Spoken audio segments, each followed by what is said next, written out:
Hello guys, Day Zero here, and I have Kangle with me. He was the founder of the company Gumdrop, and he'll be going into that shortly. And thank you for coming on, by the way. Dude, thank you for having me, man.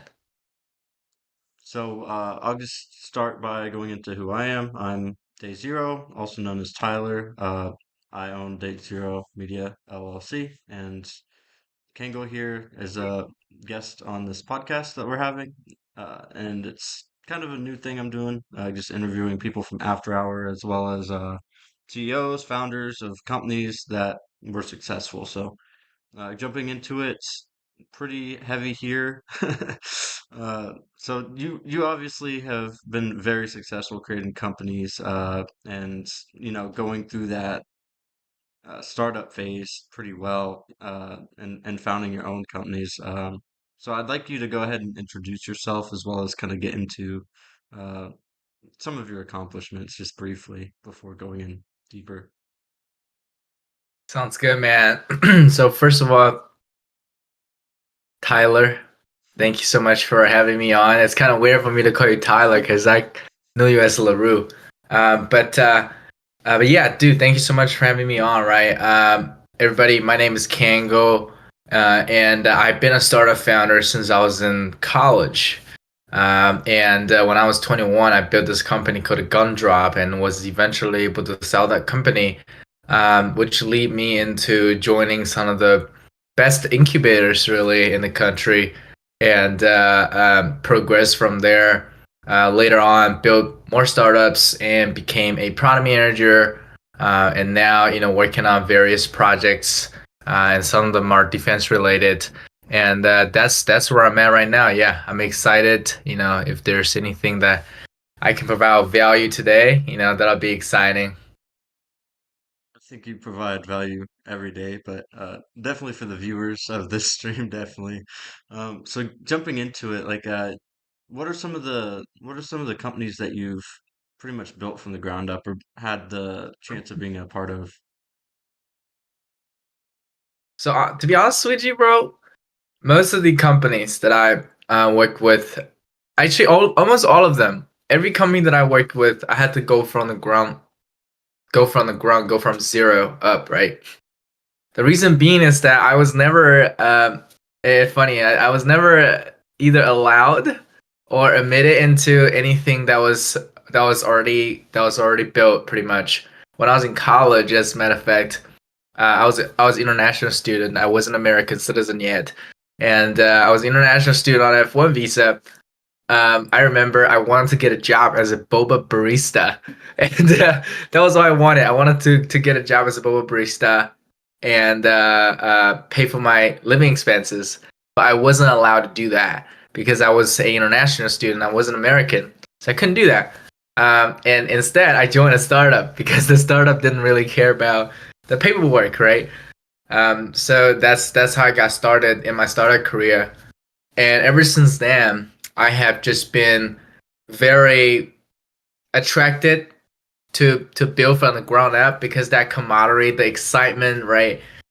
Everything coming together. I just realized, hey, this is where I really want to work at, either as a starter founder or product manager. I have been building just all of my projects from the ground up. I couldn't even remember all the projects that I built, but even before Gumdrop, I actually built quite a lot of projects which didn't really take off, right?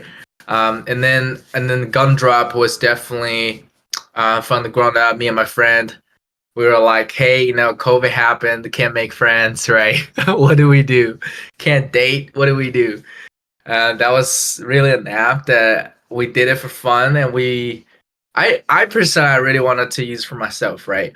To solve my own problem there, and then progressing from there, I built a few more projects. Not all of them worked out very well, but then it was digital record. We helped universities to issue these blockchain-backed credentials. So it's anti-fraudulent credentials, and that's also another thing that we did from the ground up, working with some amazing people in the education industry. And after that, I was a product manager at the startup in Los Angeles. And it was a stealth startup, but it was very interesting. The biggest budget that I've ever worked with. That was also from the ground up because I was their first hire. I was their first hire. Like literally, they hired a product manager, and then they say, "Go build this thing, hire everybody else." And that's exactly what I did. And after that, now working with the military, working with some of the defense related projects.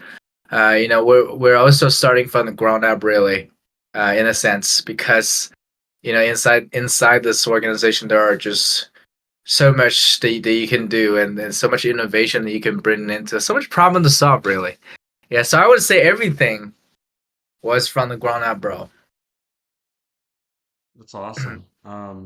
Did you want to get into any specifics, like which companies, I guess, have you either built up or like that you can talk about, right? That you're not under NDA for, etc. But you can kind of just briefly go over like some of the projects you've been a part of.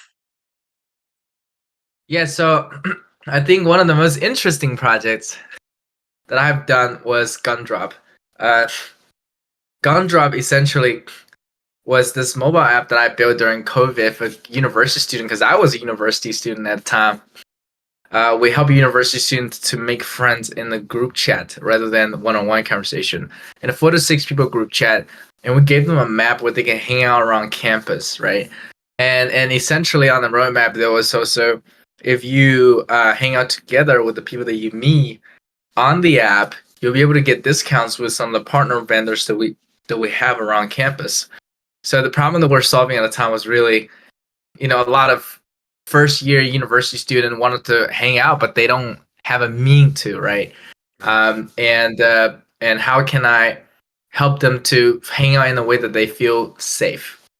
Which their definition was anyone else that's similar to my situation got into the same university, but there's no way you can vet them if without an app, right? So we basically surface that layer where we help these university students to find the people that they feel comfortable hanging out with, and on top of that, help them to figure out where they can go hang out, right? And that's essentially what I built. That was Gumdrop. That was really interesting, I would say.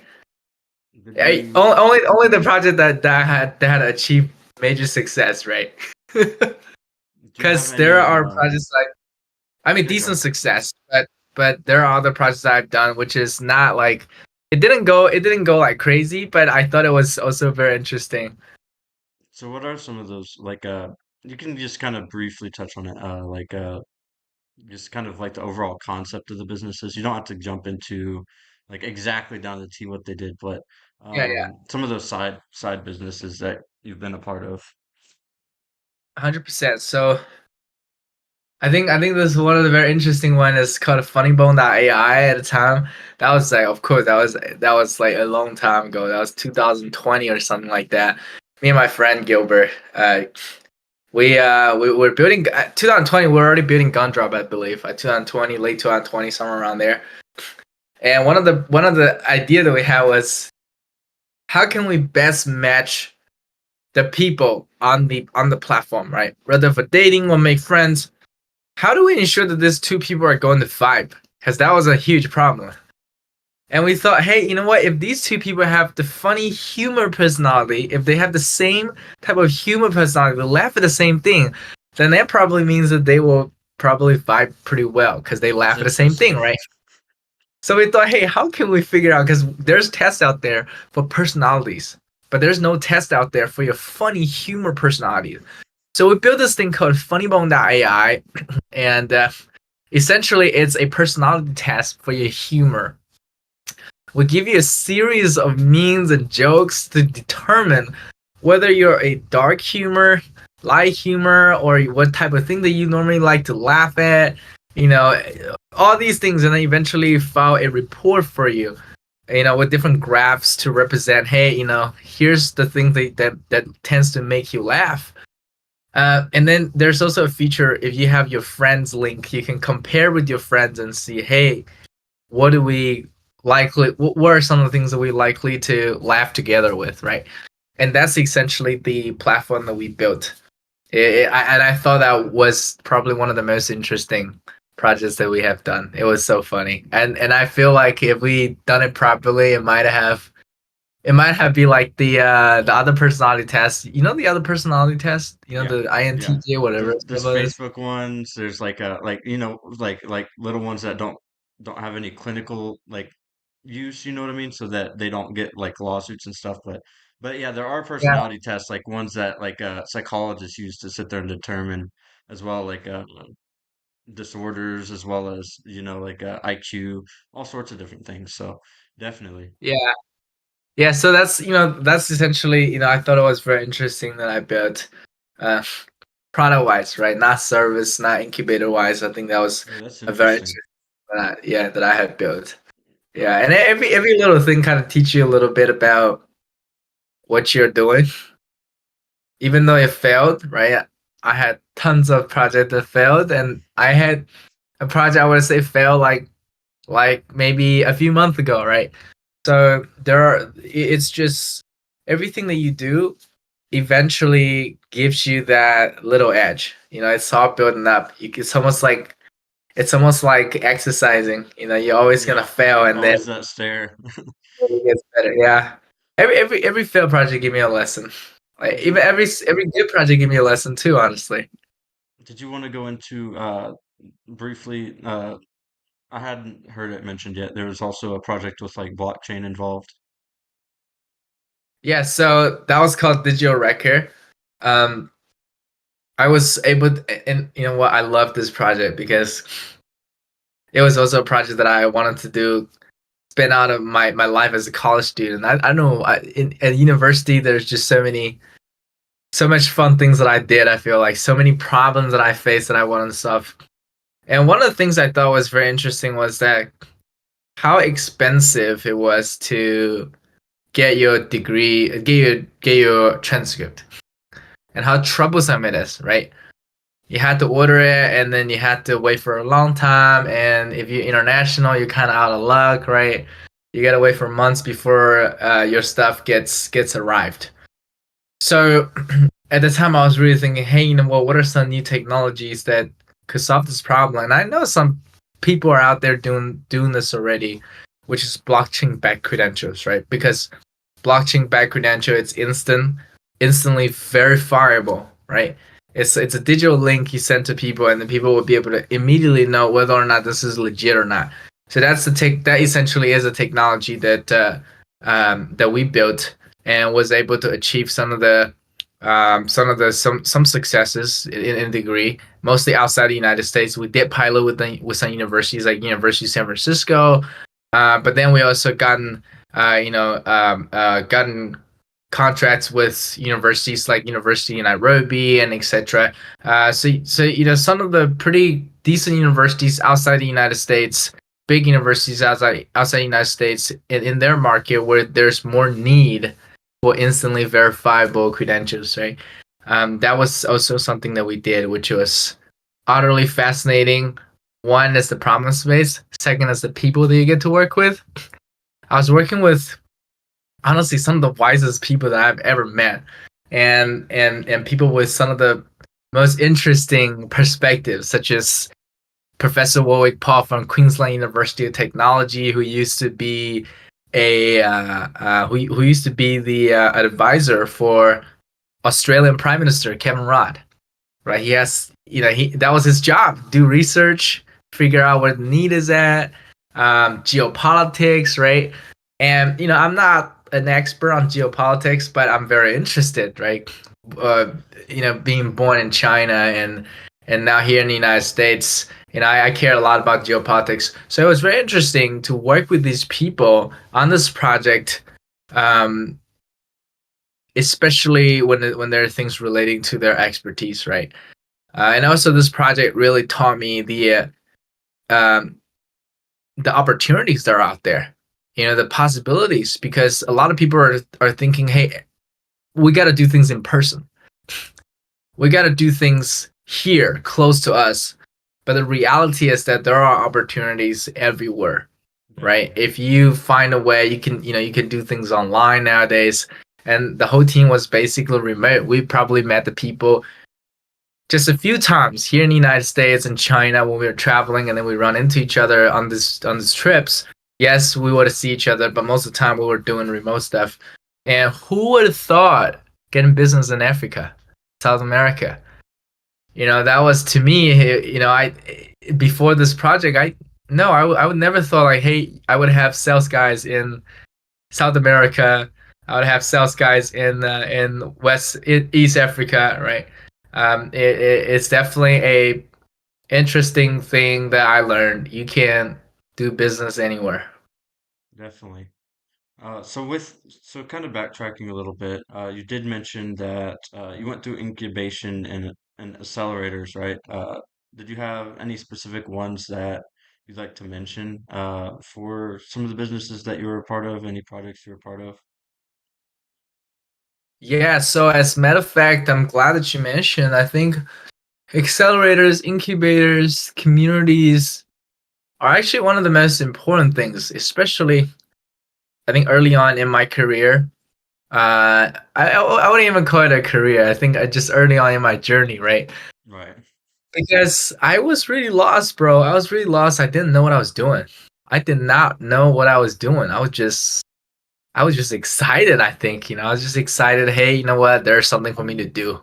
Cause I wasn't allowed to go work at a boba shop, right? So I was just excited there's something I can do. And but I was very lost. I didn't know what I was doing. I didn't know how to do it. So all I was doing was kind of just learning from the street, right? So to speak, to see what other people was doing. But you really don't understand it sometimes without having in-depth conversation and mentorship. And incubators and accelerators is that space where they kind of equip you. It's almost like going through a boot camp, right? Accelerator is like almost going through a boot camp. I went to this accelerator uh, called Founders Boost.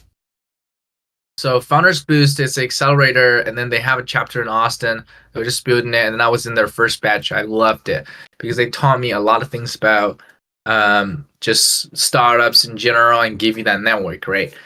And before that, I went to this thing called a YC startup school. Y Combinator is super famous. I've never been a YC accelerator, but I did use their free available to all YC startup school, which was probably one of the most impactful things I did because that those video series are so good that lays a decent foundation for any people who want to start building products, right? And after that, after I sold my first company, I was able to join this amazing network in Texas.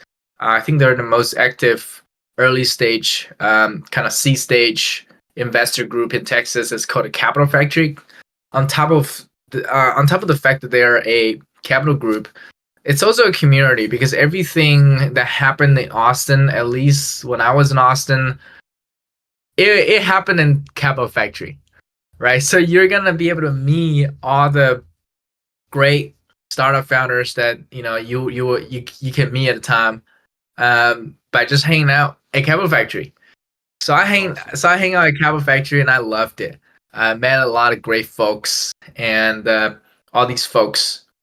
Some of these folks are really, really, really smart. They're really capable, and they have a lot of good experience, right? And learning from these people were were honestly the secret to me being able to propel forward to the new height every time I do something. So I would say accelerators and incubators, it's real interesting, especially early on. I think it's a good way to kind of just jumpstart everything, if that makes sense. But on top of that, right, like I would say one thing that I was very lucky to be a part of and doesn't exist anymore is my good friend Eight. Um, Eight was a well, Eight. I think he's on Twitter. His handle is 8bit, like number eight and then bit, 8bit. Very interesting. Very early on in my career, he's a very great entrepreneur in the Bay Area, and he had this essentially a boot camp, right, on how he built product. He built this community product for us, so we hopped in. I joined kind of as like is I'm interested. I don't know what I'm doing, but I'm interested in learning. But he taught me so much about building product. And one of the most important thing that he taught me about building product is to start with a problem. Always start with the problem, right? Always figure out what the problem is and how do you figure out a problem and etc. And he recommended this book. It's called The Mom Test, which is just the most amazing book because anyone wanted to work on a project with me, I forced them to read this book right now. Otherwise, we won't be able to be on the same page on what's the most important thing, which is discovery problem. So the Mom Test is gonna help you with that, right? I think a lot of people in the startup space knows that. Um, but that's definitely a book that I recommend and an experience that I had that doesn't exist now, but it was very helpful. Definitely. Is there any current projects that you're working on? Yeah, so um, currently I'm working on this project. I can't really talk too much about it, Right, definitely. uh, but the essence of it, I'm not gonna I can't disclose all the details, but I can tell you Just a broad what it is. concept. Yeah, broad Yeah. concept. So so defense tech has always been something that I'm very interested in working in, and hopefully be able to work in other stuff as well later on. But currently, I'm working on this project. I partner with one of these military officer in the army who is in charge of their units' mental readiness, mental resiliency. Right. So in the military, for context, in the military there is a requirement for every soldiers to learn a certain hour worth of mental resiliency skills. And it's very, very boring. You basically go to this class and you sit there and then you walk out and then you don't remember anything the next day. Which is very excruciating for the soldiers and it doesn't really solve the problem, right? And when it comes to the problem itself, I think a lot of us knows this, and in the army, the DoD definitely knows this. Is this rising suicide rate. There's this rising mental health issue in the military, right? Due to various reasons. Some of the actually I have some of the datas here. I was just looking at. There are research, and this research is not new. It's actually a few years back, showing that 17% of the armed force is medically not ready, right? Which 17% is a lot. Of course, this is more than mental healthness, but mental is plays a big part of this. And just last year, or the year before last year, DoD's annual allocation for mental health treatment for the military population is almost $800 million, Wow. right? So that's a lot of money. And in total, there is about 1,800,000 mental health appointment totaled annually, right? That's a lot of resources. Just think about how much medical provider that you need to provide, right? That you need to pay to treat these people just on their mental health.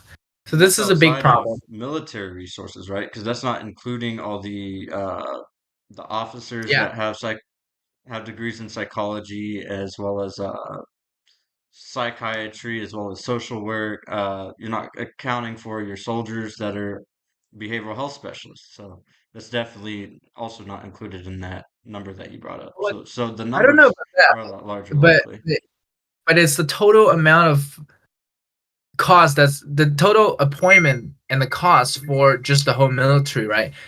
Either you include that or you don't include that. It's a lot of money, right? It's a lot of money. Definitely. So, but the army knows this, and the DoD knows this. The only thing is the way that they solve this problem. So how they're trying to solve this problem today is by death by PowerPoint.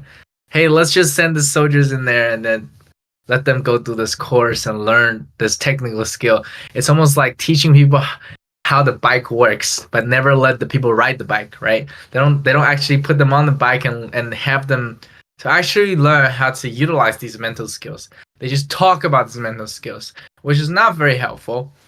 So I'm working with this guy who's in charge of this at one of the unit, and we are looking to roll out our product, which is going to be a 7 day challenge, 7 to 21 day challenge. Instead of coming to the class every year, you have to sit there for hours, days, right?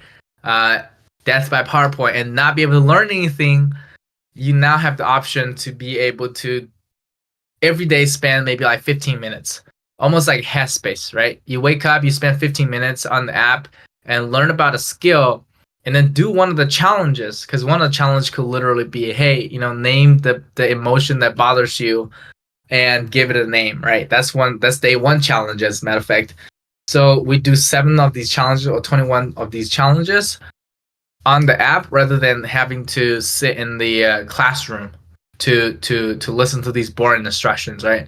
And that's the stuff that we're building right now, and hopefully we'll be able to roll this out this quarter to about like 4,000 people, and eventually being able to roll out to a bigger population. That's what we're hoping for.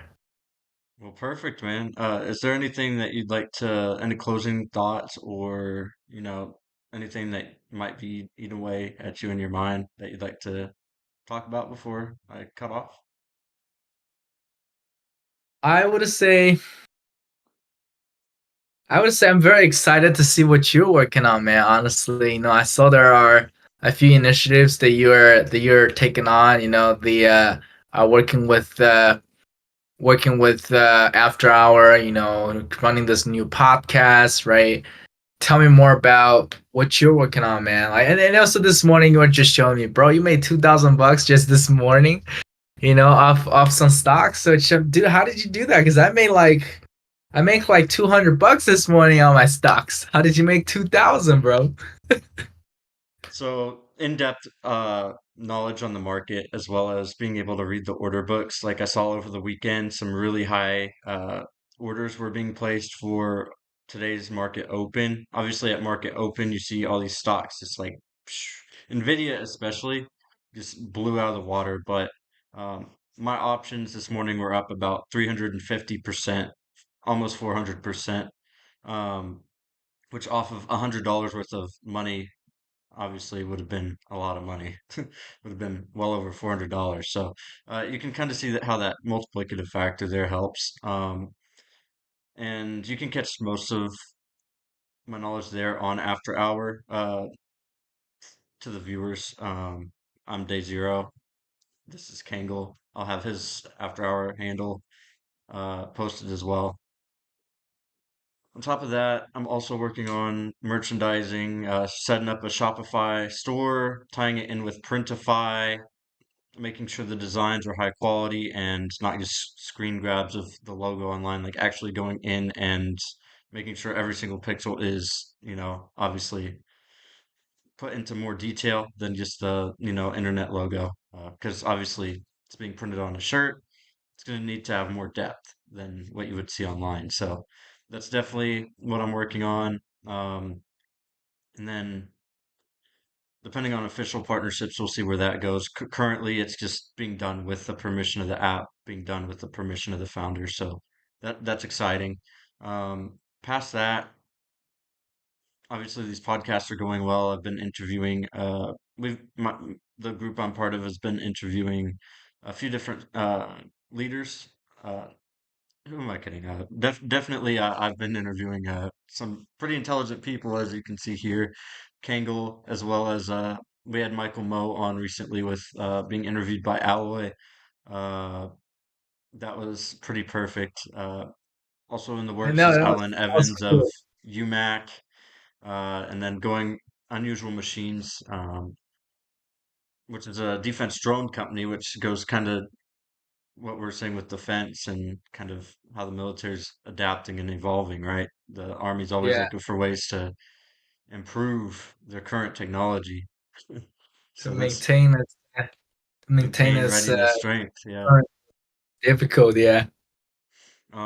Past that, there's a lot of things I want to go into long term. I'll go ahead and say it. Like I'd like to start organizing events. Like the fact that I'm not at the electronics conference this year. It's Oh a yeah, goal next. CES. Yes, I want to have an after hours booth. I want to be able to officially represent after hours at booths at these events, give away t-shirts, get brand exposure at events like this. The space conference as well, like when SpaceX um, and Intuitive Machines, Rocket Labs, when all these companies are at events like that, I want to be able to have after hours merchandise. And long term, I want to be able to have their CEOs or a representative from their social team on here. I want to be able to print that onto merch, and I want it to be able to just either say after hour Rocket Labs or be able to say like AH Rocket Labs, have a Rocket Labs design, and long term Nice. also maybe incorporate Day Zero into some merchandise. We'll see how that goes, but definitely long Other than term. other than the fact that other than the fact that I saw After Hours. Why it's a very cool app. I am definitely looking into it ever since yesterday you told me about it. I thought it was a very slick app. Other than that's cool. Why are you so? What's the reason that you want everything on the After Hour T-shirt? Just Is there a particular collaborations, reason that you want to do that? just collaborations, be able to build brand exposure, as well as making interesting partnerships with companies. You know what I mean? Like getting being able to network because networking is net worth, right? So the more people that link onto After Hour, the more power the community has. There's there's almost $1 billion currently linked portfolios on After Hour, with over 125,000 users. The Reddit group has more users than that. So they're definitely building a great community, and the more companies that we have exposed to that, that means the more investors will be on our app as well. So definitely long term, it's a goal to, from my perspective, right? From my perspective, to be able to build up all these networking opportunities and Yeah. and for the individual investors, that means brand exposure. That means getting what I call alpha, which is pretty much like before the stock goes up, you already know the information, and you're getting that firsthand from the company itself. That's kind of the goal long term here, right? Instead of us having to find like little tidbits and information, um, why not just have the CEO hop on the podcast and tell you himself? Huh. Yeah. I see. Yeah, that's exactly what I find your conversation with Michael Mo was very interesting. I wasn't following really, but then one of my friend really good at stock was telling me, hey, maybe you want to look into Cooler. He thinks that Cooler has some really good potential coming up. And I know nothing about this. And I know that the last time he did an interview was a while ago. It was like maybe like a year ago or something.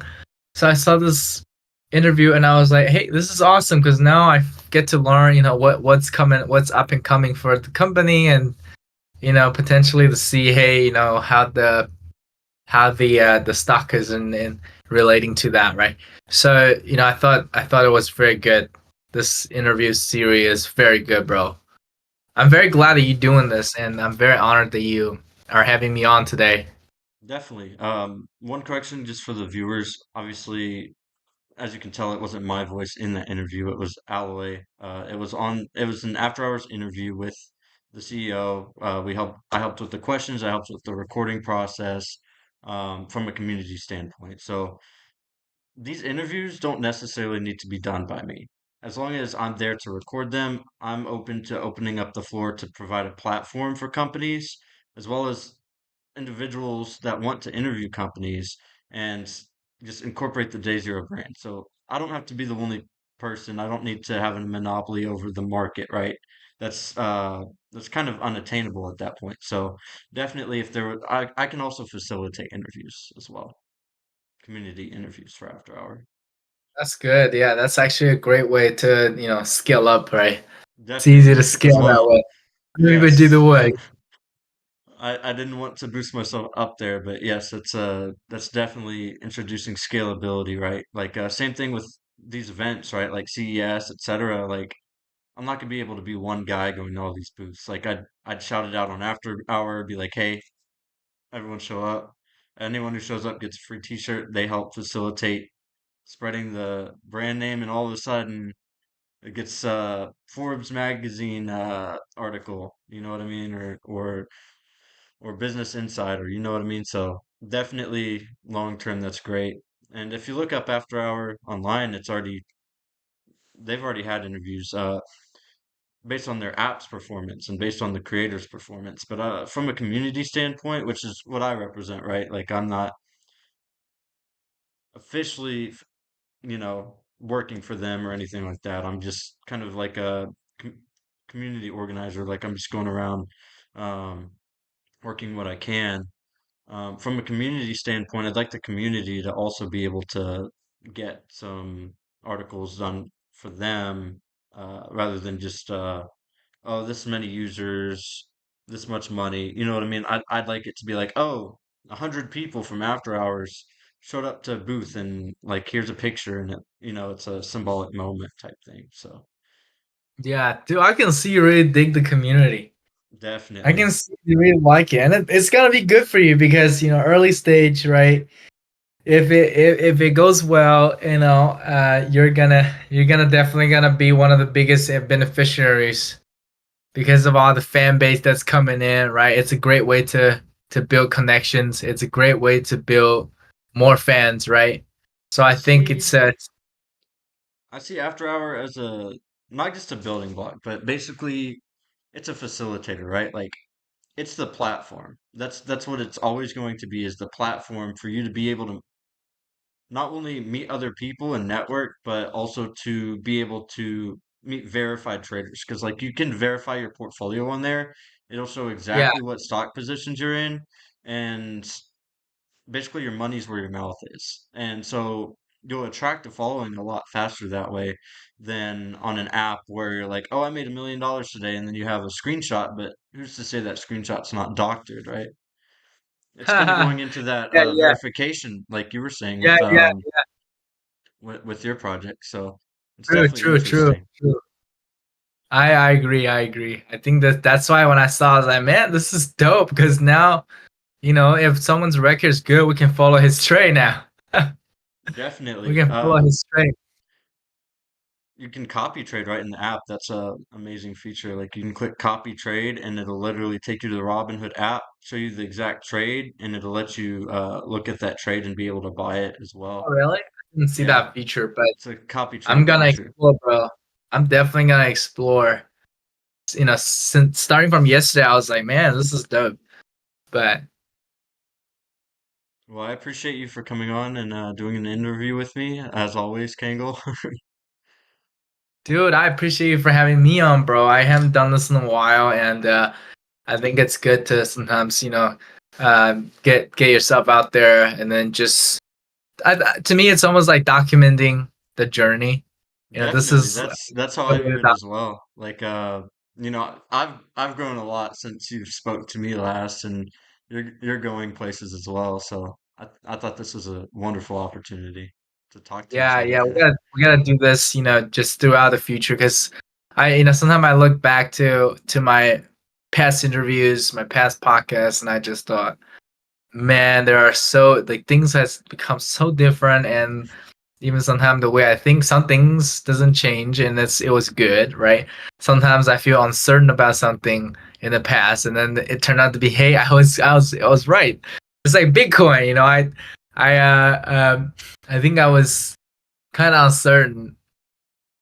I one is I didn't really follow that much, right? But at a moment, like I was tanked like 70% down, right? I was 70% down on my position, and I was like, "Oh my god, it's gone." So I didn't I'm guessing sell, that and was then pretty early on then, obviously.